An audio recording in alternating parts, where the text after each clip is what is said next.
Tandikile, the mother of Cwecwe. We are living in Matatiele. She's 7 years old and she's about to turn 8 in September. Last year she was doing grade 1 at Cwecwe College that is located in Matatiele town. Last year on the 14th of October, I arrived home late because I'm the first to leave home and I'm the last to come back, hence I'm working out of town. So when I came back and my husband was complaining about Cwecwe because she came back late from school on the day and Malume, the transport guy, delayed to go and fetch them from school. Then on the 15th, I came to work and my husband was at home because he was off on the day.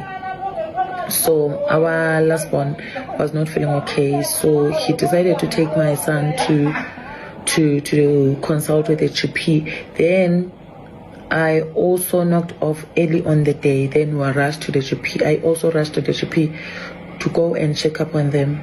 Then we arrived home at about 11:30 and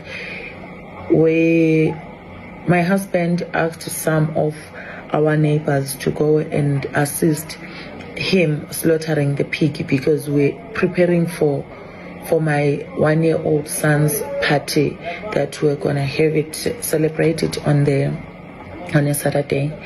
So now I came back from school at about 3:30.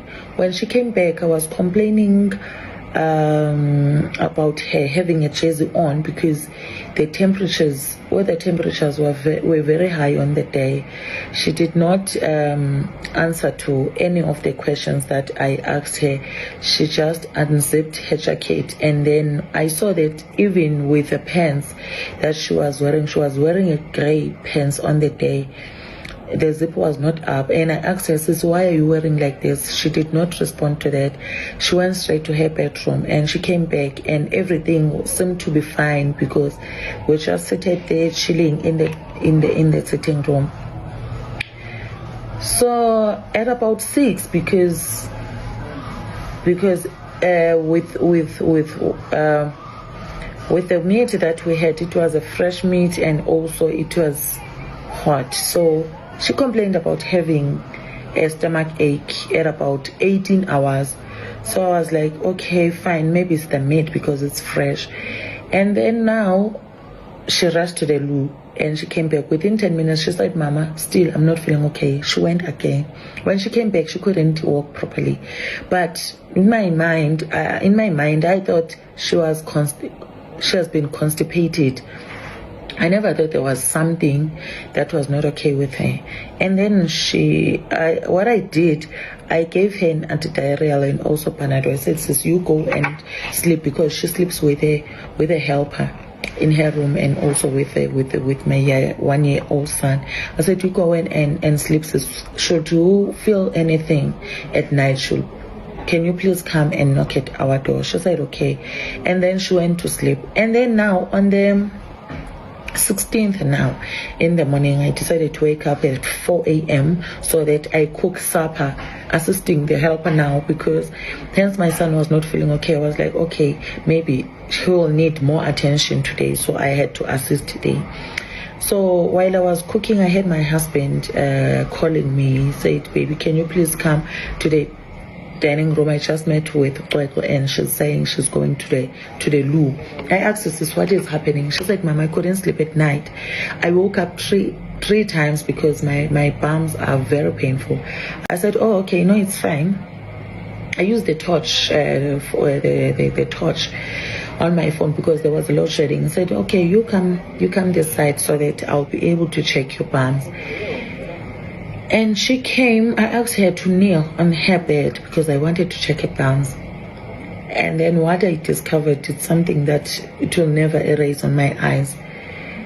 The anus was not tight and the size of the anus was of the size of a tissue, like this one. So this is what happened. Still, rape stuff or whatsoever, it never came into my mind. I asked my husband to come and see because I don't know what is happening with the child now because she's in pain and she's crying. And I can see poop from far, but still she says it doesn't want to come out. And then I decided to take her to the GP. That's where it was discovered that the child has been raped, because even the doctor checked, even with her private part, like the one in front. She said no, there are injuries here and there are fluids with the GP now. So we referred to a psychologist and also to go and see and report the case to the police. And then we went to the psychologist. Unfortunately, on the day, they said no, we should book an appointment. So we had to drive straight to the police station. While I was driving to the police station, I was like, okay, let me just pass by the school so that I tell maybe the class teacher that my daughter is not fine and she's been raped. So now I went to the school, I rang the bell at the gate. At least the clerk came out. I don't know if the clerk or secretary, but the lady came out, and I told her that no, we are facing such an incident back at home. The child is here in the car, she cannot walk because she couldn't walk at the time. Now, so we went straight to the police to report the incident. We attended and we were escorted to Truzela now, to the hospital. And the child was questioned by the social worker on what happened. And the day that we focused on, it was on a Tuesday, the 15th now, not the 14th, when she came back late from school. And when she was like telling everything that happened on the day. Until then, she was attended also by the doctor at Tutuzela, and then semen samples were collected from her. And then I asked the doctor about the walks. DNA samples were collected, and we went home. When we arrived home, she was fast asleep. And then at 8, because we decided to give her the prep at 8. So by 8 p.m., did woke her up, and I had a jug of water, my hand in the glass. So at the time she was crying. She said, "Mama, I want to get into this jug of water so that I'll get better." So I said to my husband, "No, this is not normal now, because I can tell this thing is affecting her psychologically." So we decided to drive to one of the hospitals in Potchefstroom, and we arrived in Potchefstroom at about 25 minutes past 12 midnight. Now we're on the 17th of October. Mind you, I'm pregnant at the time, and when we arrived, we had to explain to the staff that we're having this incident, even though we are aware that some private hospitals, they don't attend to rape cases, but we had to plead. At least now we were allowed to get there, and then we got admitted. Now we are admitted, and at about 8, because my husband was sleeping on the car and I was sleeping in the ward with the child, and I called my husband. I asked her to come inside the ward because I needed to go and freshen up. So he came. When I was done, I overheard the conversation because I wanted to go and join them. Overheard the conversation, and my husband was asking my daughter, "Sisi, you came late on Monday, on the 14th. What happened?" And my daughter did explain that yes, they came late because Malume fetched them late on a Monday. By the time they were waiting for Malume, which is the transport Malume now, Malume, which is the caretaker, sent them to classrooms to go and sweep the classrooms. And the lady was like, "Oh, okay. And then who did you sweep with?" She said, "No, I was sweeping by myself. And by the time I was sweeping the floor, I got tired. I don't know what made me tired. I got tired. I don't know what happened after. Until then, I had Malume calling me, which is the caretaker now. I had Malume calling me saying that the transport has arrived. Then I came back home." "Oh, okay, fine." Now I had to call the police because we've opened the case. I had to call the police as to say, "No, we've got new information now," because remember, when we opened the case, our focus was on a Tuesday, yes, the 15th. We did not even look on what happened on Monday when she came back. late from school. And then what I did, I went to the ward, I grabbed my phone, and then I went back to the bathroom. I called Umalume, transport Malume now. I said, Malume, what happened on Monday? Why you came back late with the kids? He said, no, sis, I wasn't around. So I asked one of my colleagues, because we are driving the taxis of the same owner. So I asked him to go and fetch my kids from those schools like Bergview College. But on the day, I did receive a call from school at about 14:44. So it was 16 minutes to 3, but the school was over by 1400. So I did receive a call. I said, oh, okay, fine. But I was never called as a parent, because normally they call us as the parents and we are the ones that calls Omalume. But on the day, unfortunately, they did not. And then now, when I called the police and they promised to come, but saying that still the itinerary is going to take longer because on the other province, and now it's KZN and Eastern Cape. So they received a call from the principal's office saying that principal is inviting me for a meeting that will be held at the school premises on the 31st at 10. I accepted and I was ready for the meeting. And then I went to the meeting, and when I arrived, he was busy on his computer desktop. And then we sat, and she was like, no, I feel sorry for what happened to you, but now I want to know what is happening. So I had to tell everything, and also what the child has told me. And afterwards, and the principal had 2 A4 papers that were written. On the first one is the one that he says he will support us.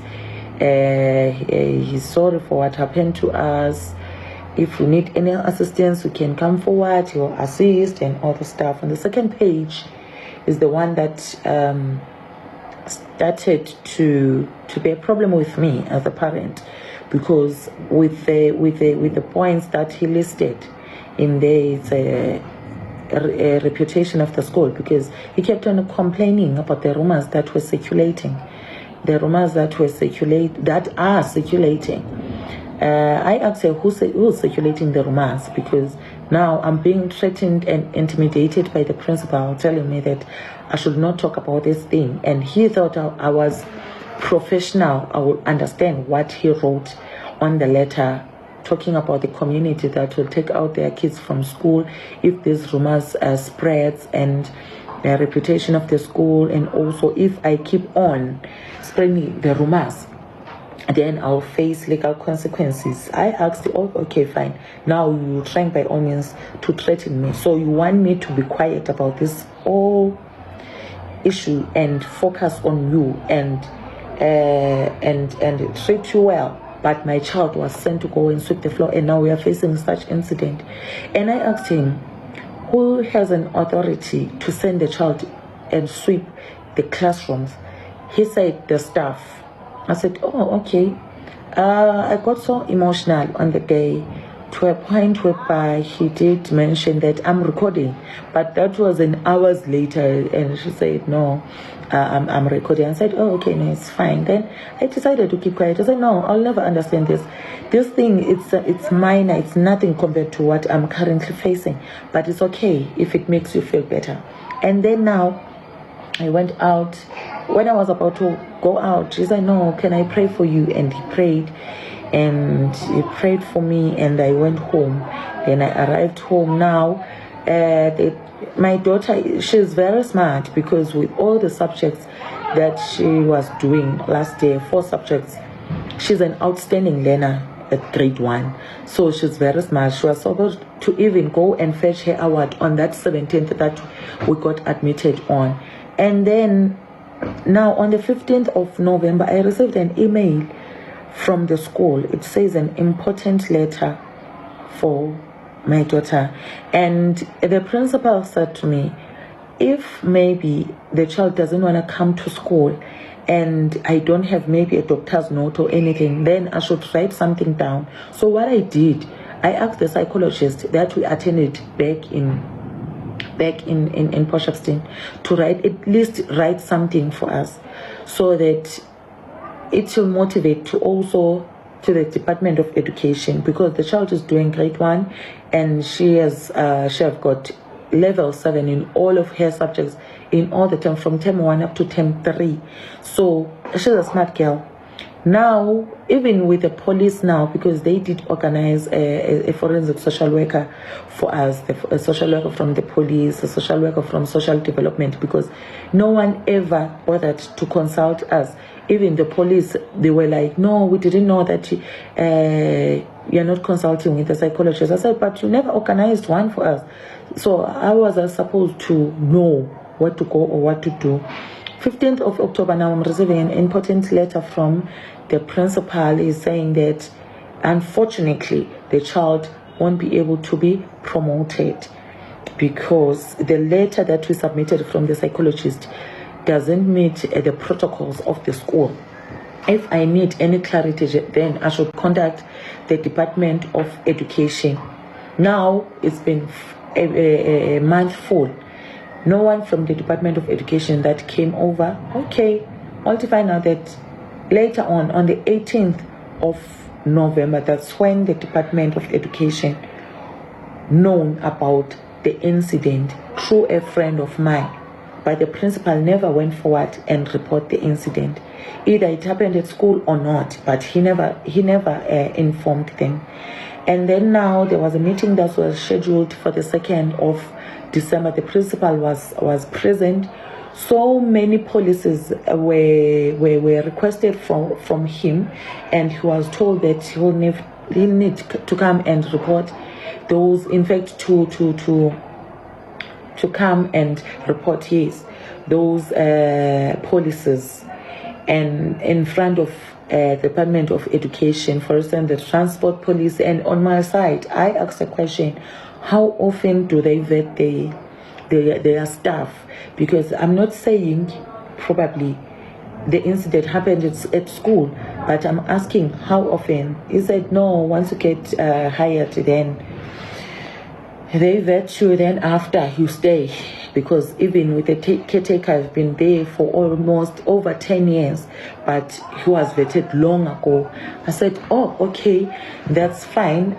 I also requested for a contract that I signed as a parent now, as to say, I allow the school to send my child to go and conduct the chores, because I never send my child to go and do the chores at school. I'm still waiting for it up until today, because the meeting was set to be there for the case of Cwecwe, other than making a video about it and spreading awareness about it and asking you guys to please sign the petition. But a petition is not enough. Give me a second. Sorry, my baby's come first. But seriously, I have fought these type of battles in the past, and I'm not going to get emotional, but I'm telling you, I don't know. I know there's a back my buddy, I can give money, but that's not the point. I want to see if I can maybe, I don't know, be directed to the mom, even if that means I have to freaking stand outside Parliament or the Department of Education. I don't care. But this is not just for her. Obviously, we are focusing on her, and we are going to ensure that justice be done. But this is for so many kids that have fallen through the cracks. So many kids that I have had to cancel in the past because things were not done correctly, or, didn't have the guts to speak out when it happened. So please, I'm asking you guys very kindly, like anything, please, please, please. Even if that is for me just to use this platform, but I just feel like that in itself is not enough. Education is my passion. Fighting for young women is my passion.